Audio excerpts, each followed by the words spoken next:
Challenge yourself to change lives with the Big Belt Buckle Challenge. They make a no-strings-attached charitable donation when participants complete one or all of the 6 athletic challenges.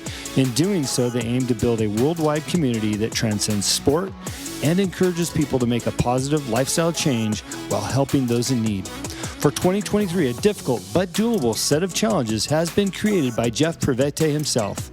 They have all been inspired by his personal experiences throughout 2022. The events can be done in any order, and with the exception of the Road Gravel Challenge, there is no time limit for completion of a given event. All you have to do is make it through. Completing all 6 will require an incredible amount of dedication, courage, and a willingness to embrace the journey, regardless of the outcome. Won't you join Jeff at thebigbeltbucklechallenge.org? This is the Big Belt Buckle Challenge. Hello and welcome to the Young Entrepreneur Syndicate podcast. How you doing, Rod Kuntz? Doing wonderful, Jim Riley. I feel energy in the room right now. You know, just I don't know. We're kind of on the tail end of summer, and I'm ready for the seasons to change, and I'm energized. I've got change. Change is in the air for sure. Change is in the air. Change is in the air. Hey, that's going to put me right into our topic. I'm not even going to delay it anymore. So, all right, let's go. There's no foreplay on this one. It's always a surprise, and I like it that way. Tell me where I got to go, and I'll be there. Right. Me too. Hey, by the way, if you're listening, this is a good way to just think on your feet, or this is a good example of having to think on your feet, because Rod does not know the topics. I guarantee you, I don't tell him what they are, and we jump right in. So today's topic, if you'll allow me, I want to talk about personal preparedness for just life and business. You've been pretty transparent with our group and some people publicly. You're going in for a surgery, and we'll just leave it at that. And I think anytime you go in for a surgery and you feel like, okay, they're going to put me under, and, whether it's a common surgery or whatever that looks like, you start thinking about, well, if something were to happen, is my life in order? Is my business in order? If I were not to come back, what have I done to allow the next person to pick up where I left off? And, Rod, I'd love to hear some of the steps that you've gone through to just feel like, whether it's recently because of the surgery or just in general, what are some of your practices about being prepared to hand off business and personal to the next person? Well, yeah, sure. Boy, that's just jumping right into a topic without any heads up. All right. Yeah, right. Baseball bat. Well, first, I and my wife, we'll talk personal finances and stuff first. I and my wife sit down once a week and go over our financial stuff, right? She's got her own business. I've got my business. We've got joint stuff. And so we're on the same page. We know who gets paid what, when, where. And it wasn't always like this, but you should have money set aside, right? I told you what we have is a frivolous account. That's one of our accounts. But you should have that rainy day account, the emergency account that they talk about. And the other thing is we're always not just on time with our bills. We're a minimum of a month ahead on all of our bills. So we're just in August. What is it? The 3rd today? 4th, maybe? August 3rd. August 3rd. All of my August bills are paid. And half of my September bills are all paid already. And I don't want to get too far ahead of them because some of them change monthly. Can I send you mine, by the way? It's taken us a while to develop a thing, but we have our, it's so much easier today. I used to just do everything on the old, what do you even call them? Business balance sheets, right?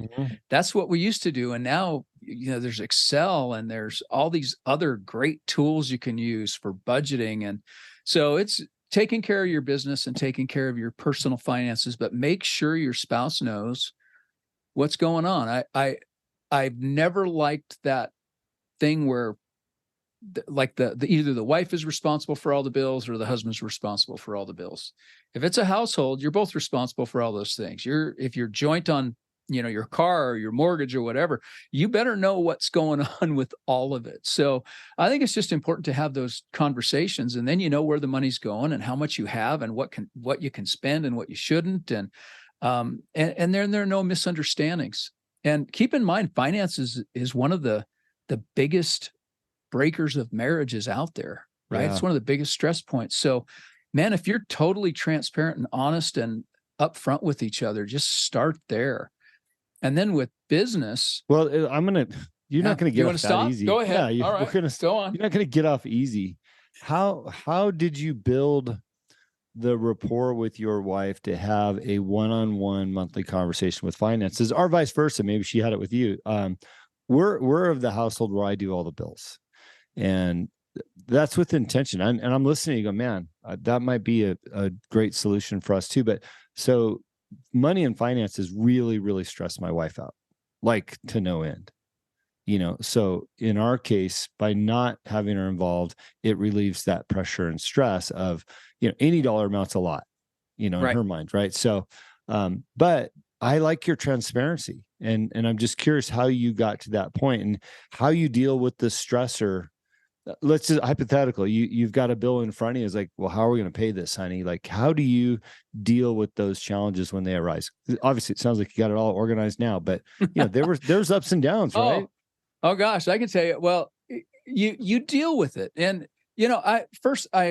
I want to say that's how my wife and I do it. Everybody can do it differently, and it doesn't make our way the best way or the only way, right? If your wife is stressed out by that stuff, that's one thing, but she should at least know where to find that file, if something were to happen, right? So it's not a matter of necessarily doing it and being totally involved, but being familiar, at least being familiar. Say, hey, look, we're fine. I just want to let you know where everything is and how it's working, right? Mm-hmm. So how do you handle bad things? I'll give you a couple of situations, because at one point my wife had an emergency surgery. This has been, a very long, long time ago. And at the time we were uninsured, and she was and it was a emergency gallbladder surgery and hospitalization and the whole works. And I think the total for that was, I want to say close to 40 grand, right? Uninsured. That, and so how do you deal with that? Right. Yeah. So we had, I think at the time we paid the doctor and the anesthesiologist, there's 5,000 here, 5,000 there, and doctor visits. So we put out like $12,000, $15,000, but there was still this huge chunk out there. And, we just talked to the hospital. It's like, now what are we going to do? You talk to the hospital and say, well, the hospitals have payment plans you can do, and it was low interest. And so we paid on it. We paid it down. It's just like, okay, well, now we have a new bill. You figure it out. We didn't do a fundraiser. We didn't go to our families. Nobody even knew, right? Yeah. We figured it out. And was it hard? It, wiped out a bunch of savings that we had, and it was unexpected. And, it wasn't pleasant, again, but that's part of that dummy tax. This is hard, but you figure it out and you do it together. And, that was a struggle. That was a real challenge for a while. Mm-hmm. And then after a while, it's paid off, and you don't owe them anything, and you're healthy, and you just forget about it until, like right now during this call, it comes to mind again. Yeah. And somewhere in the old files, I've got the receipts for all of those things too. Right. But you deal with it, and you have to just know this, you're going to overcome. If you just keep applying pressure to whatever is coming your direction, you're going to come out on top. You will, but you have to ask for help. You have to strategize. You have to have, some strategy for it, right? But sometimes you have to go somewhere else to get that help. Yeah, in our case, with that, it was, go to the billing department of the hospital. What are your solutions? And they will work with you, or they'll tell you where to go. So it's all doable. It's a really good point too, by the way. I think a lot of times we stress ourselves out over a bill or a debt obligation to a degree that's unhealthy, when, like you just said, there's solutions. You get hit with a left fielder from the IRS, all of a sudden you owe a bunch of back taxes because you put a wrong number there. The IRS will work with you. Yes. I don't know, almost 20 years ago, I had a $50,000 IRS bill. And, they said, well, we've got this program. It's no interest. You pay this much per month. And as long as you're on time, no problem. Everybody's happy. Everybody's happy. I mean, most people, they would have been crushed from that. Right. It would have been crushed. This is worth the price of admission today, right here. It's all doable. And no matter what your challenge, no matter what it is, there's a way to figure it out and get on top of it. There's a solution that doesn't require brain damage. Yeah. Right. Yeah. And just so you don't throw my accountant under the water, back in the day, what had happened is we pulled some funding out of a 401k, and they had not taxed it as requested for something that we're using the money for. And when it came back around, I was like, oh, we need to pay that tax. Right. So it was an innocent error at the time, but could have dramatically crushed us, just mentally. But when you call these agencies, even if it's the IRS, and say, look, we want to work with you, they're willing to work. They want their money, Sure. And it's not worth your health and stress. There is solutions in all areas of finance. And sometimes, by the way, that solution is just getting your own spending under control and being a little more efficient with it, responsible with it, not extending your debt. And there's a solution to that too. So okay, let's shift into the preparedness of business. Now, you had a partner that you lost a year or more ago now, just a year ago, in a business venture. And how did that go in terms of preparedness and where things at, or what would you do differently, or what did you do right, so that people can think about maybe their own business and how they're structuring it? Well, I'll tell you what we didn't do is we didn't plan for that. Yeah. You start a business, you plan for it to go and live forever. We actually had a strategy moving forward for the next 5 years or so. And when he passed away unexpectedly, I told his wife at the time, I said, we have to have a discussion here, because I knew that, he died, and that meant it was a partnership. It was just he and I in the partnership, but she's the sole heir to, she's the spouse. So now I'm in partnership with her now, right? Yeah. By default, by death. And I talked to her and I said, Holly, I said, do you want any part of this? This is something that, I was wanting to start winding down, and my partner was going to start ramping it up. And I said, so I'm not in a place where I want to really do anything with it, but there are legal things that have to be done still. We still had taxes to do. We still have we have to deal with the inventory and all that stuff. I said, so what is it that you want? She said, this was Dirk's thing. This was his dream. And, it's up to you. She said, do whatever you need to, just take it over on your own. And she wanted me to just, she was going to give it to me. Right. And I could have done the paperwork, but that didn't seem right either. So I sent her a check and an agreement, that was certified, notarized and everything, that said, this is payment for your share of the business. And I bought it. I bought it from her, but that could have ended ugly. Right. Yeah, there could have been contention and all that, but she's a lovely lady, and she was reasonable, and, it could have been otherwise. That was a hard lesson. So it ended well, but now I still have to go through the liquidation and the taxes, the final tax stuff and all that. So I still have the burden of that all on me.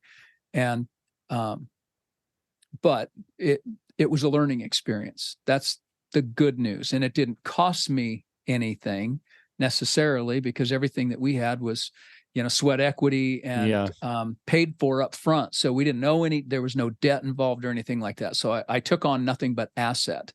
And so that's good. But to do it again, I would have had a succession plan. Yes. Then to give a little side note real quick on your story there.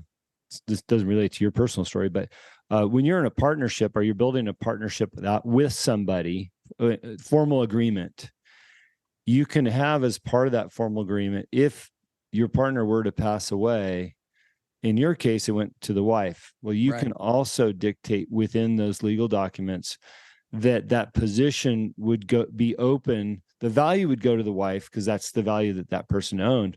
But the position could go to back to a board of directors that they assign somebody to fill that role now that the partner's gone. And the reason why you would do that is actually Holly's a good example of that. Holly says, well, that was his dream. That was his passion. I don't want anything to do with it. Right. So Right. she wouldn't be a very good partner if you were the one ramping up. He passes away. Right. Now Holly's got it. And she's like, well, that's not my deal. She wouldn't be a very good partner for you. And Right. so I think in the formation of your company, you need to consider all options. This is into that preparedness segment. Is if your partner were to pass away and it gets passed on to that partner's spouse or kids, do you want the spouse or kids filling a role within your company? And if not, you should dictate that in the upfront terms. I went through that in one of the companies that I had a few years ago. And what was interesting is I never thought about it, nor did my other two partners. But the fourth partner, he came to us, he said, look, if something happens to me, you don't want my wife in business with you. We're like, what? He brought it up. And the attorney's like, oh, that's a good point.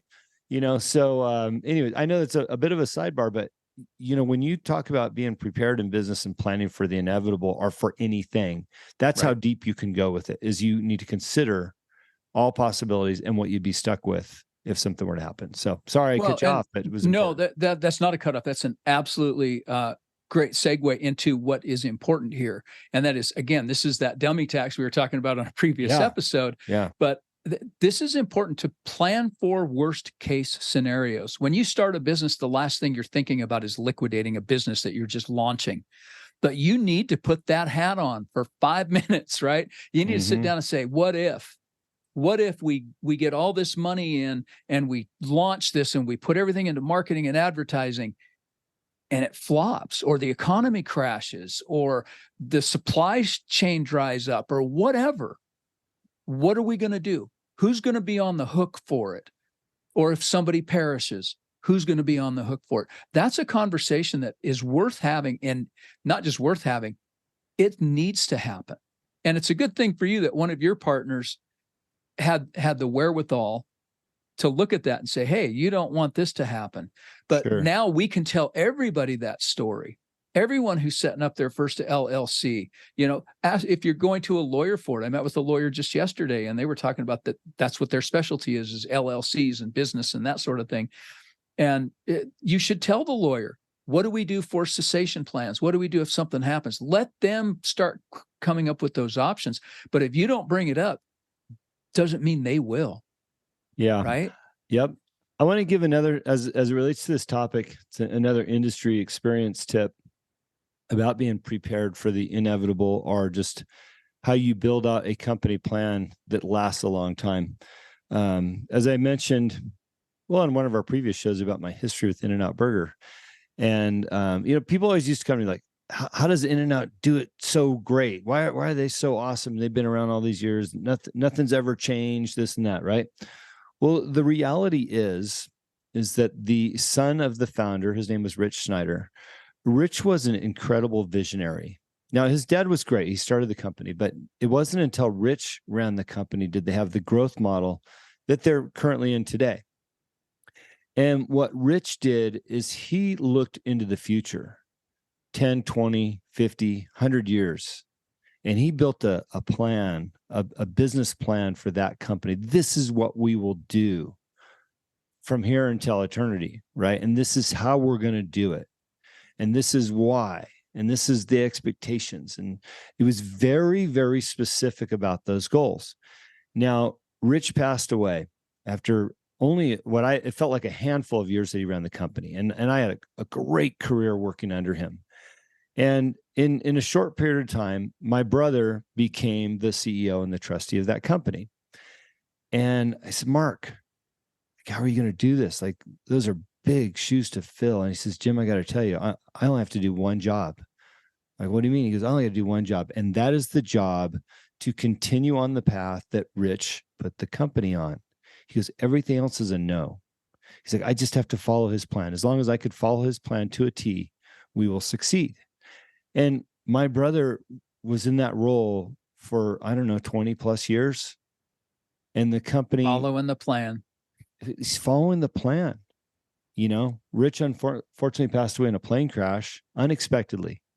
And he had built a plan at the start of his tenure after taking over the company for his dad. I know one of those things, and I'm not giving away any company secrets, but they planned on opening up 12 stores a year, every year, without fail, right? Every year, 12 stores, no more, no less. They felt like that was a good number for them to grow, but not grow too fast or too slow to build the company out, right? And there's a whole number of things that they focused on, but that was just an easy example of where this thing was going. And so as long as my brother was there and he followed that plan, they saw that success. Right now, Rich's, what would have been his youngest niece, is running the company, Lindsay Snyder, and she's following the same plan.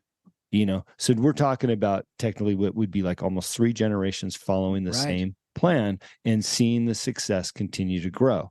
And so when you think about your own business, we were talking about how to set up, if your partner dissolves or leaves and, all those things, but also think about how you build out your plan into the future so that if you are gone, something can be handed off to the next person to say, okay, I got the map, right? Here's the, like you said with your wife and the bills, like, here's where the bills are at. Maybe you're not doing them, but here's where they're at. We're going to be fine.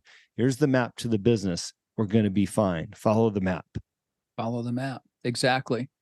Boy, that's big. And so many times we look at our plans, and we probably should review our business plan too. Yeah. Plans, right? We have growth plans, but way into the future, we should start looking generationally instead of just looking at what can we accomplish here and now and in the next quarter and the next 5 years. And I don't think I've seen many plans beyond a 5-year plan now that I think about it. But no, but a generational plan is cool. I like that idea. It is cool. But if you have a 5-year plan, you're way, way, way ahead of the curve. Most people, well, we've talked about, don't even have that. Some of my clients before, they don't even they want to work in the moment, but a 5-year plan, when you have a company, it's like turning a freight liner, it takes time. Right. And a 5-year plan will allow you to take the appropriate amount of time, not to, do anything irrational, be smart about it, and allow your customers to keep up. I had a leader at our distributor, one of the largest alcohol distributors in the country. He's the president of the company. He said, Jim, it takes a new initiative in their company, and they had 1,100 employees in the state of California. He says, a new initiative in the state of California to make it through our organization from top to bottom takes a year. Wow. And what that means is if I write the initiative today and I pass it down, by the end of the year, the lowest man on the totem pole will finally get that initiative and the change will happen. So don't tell me a 5-year plan is not a good idea. Right. Exactly.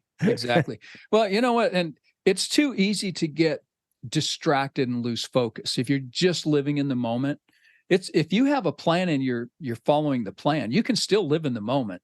You have plenty of flexibility in there. It's like putting guardrails on the road though. Mm-hmm. Right. So you're not going too far off the rails and getting distracted and sidetracked. It's just, I guess that's a synonym there. But you know what I'm saying? You're going to crash and burn the further off track you're going to go. Yeah. So that doesn't mean there's not good stuff off the track, right? There are waypoints. That's what they're called, waypoints, right? You might want to go do a waypoint for a while, but you better have your plan so you get back on track to get to your final destination. I love that. Well, here's my closing thought on this. I recently read Mike Glover's book, Preparedness, and it was about being prepared in case natural disaster or zombie apocalypse, whatever.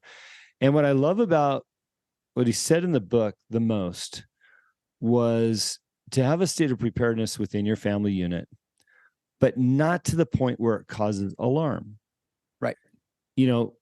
So for an example that he used, if you have I'll call it a bug out room or your doomsday room where you've got all your food and your guns and your ammo and all that stuff, he's like, don't make that the scary place that you only go into to reload it and like, oh, if the world collapses, this is the room, because that creates fear in your family. Imagine what your 5-year-old or 7-year-old, like my daughter, is thinking, like, oh, that room's in case the world collapses, right? Right. What he said is, he goes, use it as a supply room, but as a family, go in there, replenish, first in, first out with your regular daily items, make it part of the process, so it doesn't become that scary doomsday, subject, therefore creating tension and stress within your unit. And I think that we can be prepared in business on a regular basis and do it in a way that it's not going to create tension and stress amongst our teams, so that you're continually, like you said, you've got some guardrails up. Your team even gets to the point like, hey, let's check this against our business plan and where we're heading. Are we on the right direction? But not in a fearful way and in a way that's going to derail your overall success. So that's my final thoughts on that. I think if you do that, people who do that, you're going to find that it gives you momentum. Yeah. It's not going to slow you down. You're going to find momentum behind doing those tasks. So yeah, get prepared. And imagine, using the distributor that I said a minute ago, imagine the low man on the totem pole goes to leadership and says, hey, I've got the plan, and I notice we're doing this on the streets, which seems like it's way out in left field. That could be saving the day, because this person knows what the plan is and he's identified something, and it hadn't become one of those creepy topics not to bring up, Right. And if you create an environment where your team can come to you and say, hey, I feel like we're off track over here, that could save your company. Absolutely. So don't create fear. All right. Look, if this is of interest to you, I know Rod and I could talk to you about it all day long, at least share our own experiences, but we'd love to have you as a part of the Young Entrepreneur Syndicate. Go to our website. It's $99 a month. You're not going to get better consulting, counseling, dummy tax paid than that. You've got myself, Rod Kuntz, and Rachel Savoda, as well as some great community members that you get to interact with on our own version or platform, very similar to what you might see in Facebook and some of the others. We'd love to have you. And if you have not heard already, August 24th, we are having a live event at Chapman College in Southern California, Orange County to be specific, with my mentor, David Meltzer, and New York Times bestselling author, Robert Greene. So you can also get those tickets on our website. Share the show. Rod, always good. It is always a pleasure. Thanks for listening, everyone. Right on.